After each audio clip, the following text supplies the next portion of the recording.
தமிழ்நாட்டுல வரலாறு காணாத மழை, பெரும் வெள்ளம், தமிழ்நாடே தண்ணியில மிதந்துட்டு இருந்துச்சு.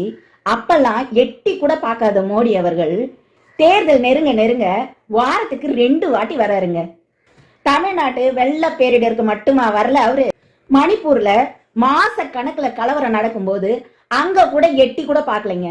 நிதி அமைச்சர் நிர்மலா சீதாராமன் வெள்ள நிவாரணம்ன்ற பேர்ல பிச்சை கேக்குறாங்கன்னு சொல்றாங்க.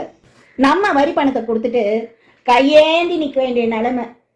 இதுல 40 MP தமிழ்நாட்டுல இருந்து ஜெயிக்க வச்சு அனுப்புனா அடுத்த 5 வருஷத்துல சும்மா அறுத்து தள்ளிடுவாங்களாம்.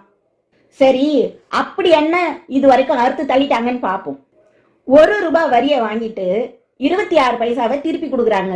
ஒரு பானை சோத்துக்கு ஒரு சோறு பதங்கிறது போல மழை வெள்ளம்னு நெருக்கடியான நேரத்துல கூட அடுத்த கைக்கு சுண்ணாம்பு தடவாதவங்க இப்ப ஓட்டு கேட்டு வராங்க.